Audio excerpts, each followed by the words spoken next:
Hello viewers, welcome to AKS science academy. ఈ రోజు concept 360 series లో మనం పాలిటీకి సంబంధించి ఇండియన్ కాన్స్టిట్యూషన్ లో 5th and 6th షెడ్యూల్స్ గురించి డిస్కస్ చేద్దాం. సో ఈ పర్టికులర్ టాపిక్ లో మనం ఫస్ట్ గుర్తుంచుకోవాల్సింది ఇనీషియల్ కాన్స్టిట్యూషన్ ఏదైతే ఉందో దాంట్లో మనకి 8 షెడ్యూల్స్ ఉన్నాయి. తర్వాత రోజుల్లో మనం 4 షెడ్యూల్స్ ని యాడ్ చేసుకోవడం జరిగింది. సో ఆ 4 షెడ్యూల్స్ కి సంబంధించిన ప్రొవిజన్స్ చాలా ఇంపార్టెంట్, ఎందుకంటే లేటర్ యాడ్ చేసాం కాబట్టి క్వశ్చన్స్ అడిగే ఛాన్స్ ఉంటుంది. అలానే మనం రీసెంట్ టైమ్స్ లో టైప్స్ ఆఫ్ మెజారిటీస్ ని డిస్కస్ చేసాం.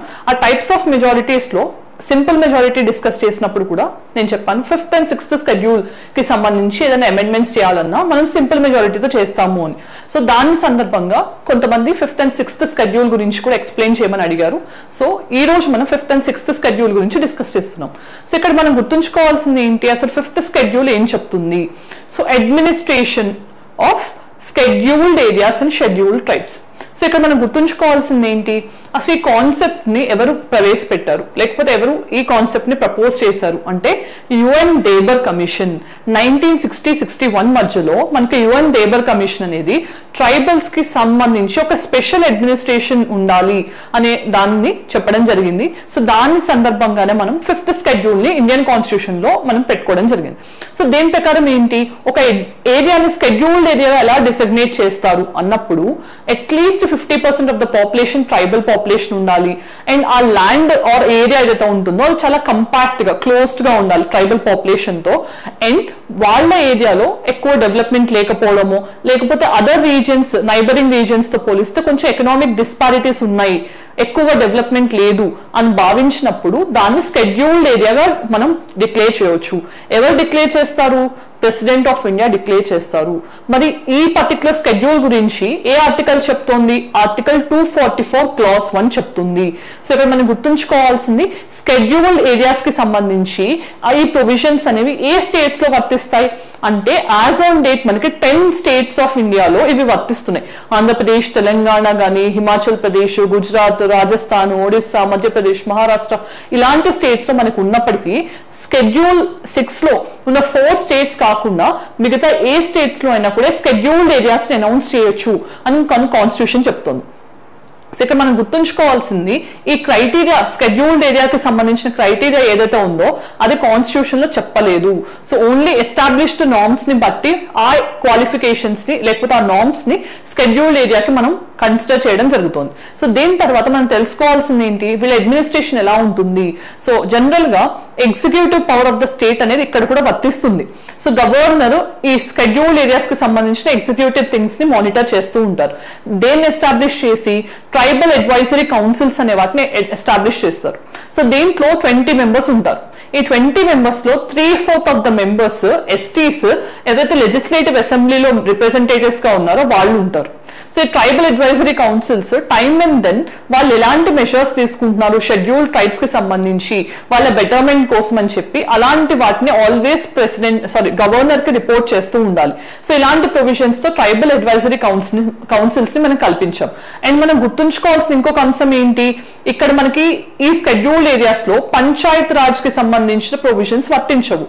సో పిఆర్ఐస్ కి సంబంధించి మనం ఏదైతే 73rd, 74th కాన్స్టిట్యూషనల్ అమెండ్మెంట్స్ చేశామో ఆ ప్రొవిజన్స్ ఇక్కడ వర్తించవు. దీనికి సంబంధించి పెసా యాక్ట్ అనేది 1996 లో మనం క్రియేట్ చేసుకున్నాం. మరి అది ఏ కమిషన్ రికమెండేషన్స్ మేరకు చేశాము అని తెలిస్తే మీ కామెంట్ సెక్షన్ లో చెప్పండి.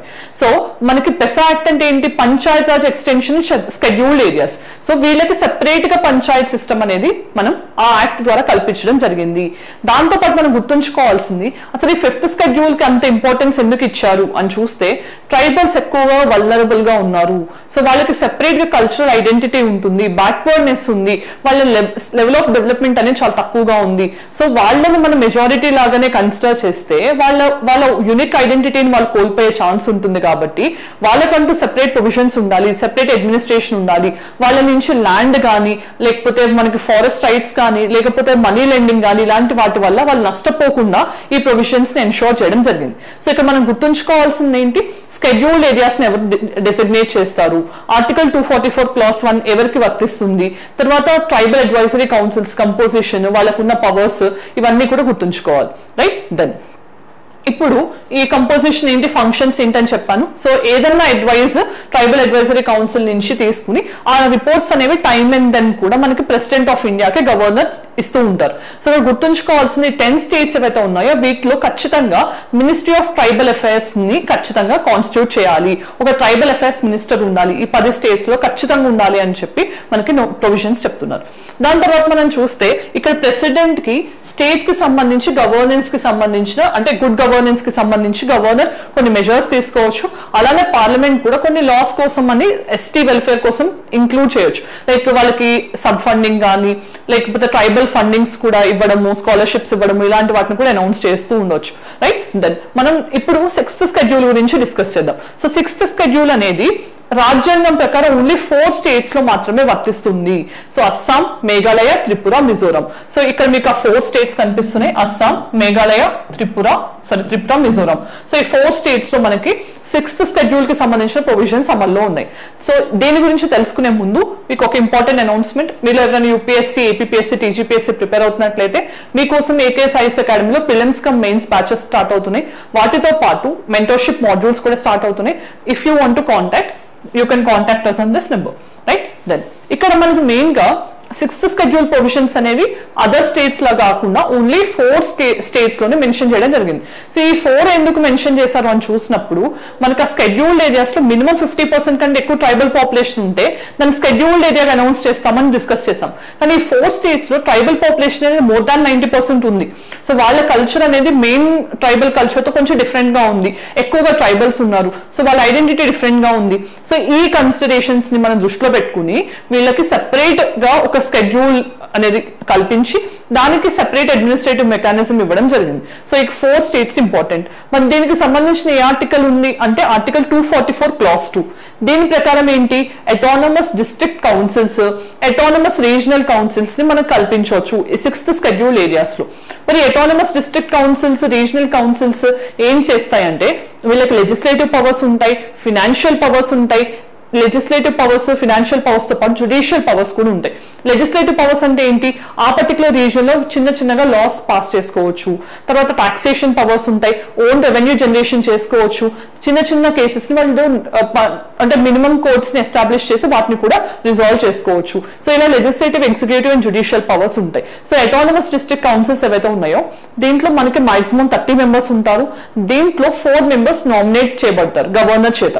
అండ్ మనం గుర్తుంచుకోవాల్సింది ఈ అస్సాం, మేఘాలయ, త్రిపుర, మిజోరాం ఏదైతే ఉందో దాంట్లో అస్సాంకి సంబంధించిన ప్రొవిజన్స్ ని గవర్నర్ కేర్ చేస్తూ ఉంటారు. అండ్ మిజోరాం, త్రిపుర, మేఘాలయకు సంబంధించిన ప్రొవిజన్స్ గవర్నర్ కాకుండా president of India care take చేస్తూ ఉంటారు. సో ఈ ప్రొవిజన్స్ గుర్తుంచుకోవాలి. సో మనకి autonomous district councils, autonomous regional councils అనే టర్మే చెప్తున్నాయి మనకి వాళ్ళకి మోర్ అటానమీ ఇస్తాయి. సో జనరల్ గా వాళ్ళు ఓన్ లాస్ చేసుకునే పవర్స్ ఉన్నాయి అంటే స్టేట్ లాస్ అక్కడ వర్తిస్తాయా లేదా అనేది కూడా గవర్నర్ డిసైడ్ చేయొచ్చు. సో అలా మోర్ పవర్స్ వాళ్ళకి ఇవ్వడం జరిగింది. దీని వెనుక రీజన్ ఏంటి, ల్యాండ్ అనేది ట్రైబల్ నుంచి నాన్ ట్రైబల్ కి సెల్ చేయడం మీద కూడా రెస్ట్రిక్షన్స్ ఉన్నాయి. ఎందుకోసం అంటే వాళ్ళని భయపెట్టో, బెదిరించో, మోర్ ఏదో ఒక రీజన్ చెప్పి వాళ్ళు ఫ్రీగానే ఇస్తున్నారు, వాళ్ళు విల్లింగ్ గానే ఇస్తున్నారు అని చెప్పి ట్రైబల్ ల్యాండ్ ని నాన్ ట్రైబల్ తీసుకోవడం ఎంతోసేపు పట్టదు. అందుకోసం అని చెప్పి ఇలాంటి స్ట్రిక్ట్ కండిషన్స్ ని పెట్టి మైనర్ ఫారెస్ట్ ప్రొడ్యూస్ కి సంబంధించి కానీ, మనీ లెండింగ్ కి సంబంధించి కానీ, సో ఇలాంటి ప్రొవిజన్స్ ని మనకి 6th షెడ్యూల్ లో పెట్టడం జరిగింది. సో ఇవి 6th షెడ్యూల్ కి సంబంధించిన ప్రొవిజన్స్.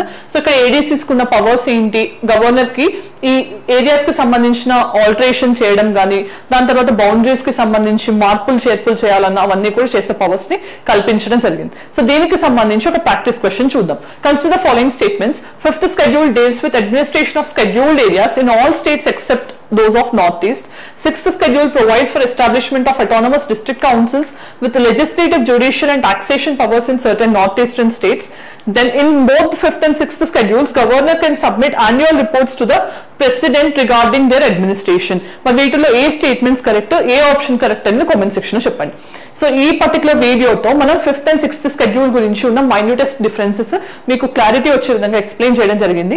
సో ఈ వీడియోతో పాటు మీరు ఇంకేదైనా వీడియోస్ ఎక్స్పెక్ట్ చేస్తున్నా let me know in the comment section. 1 by 1 అవన్నీ ఖచ్చితంగా కవర్ చేస్తాను.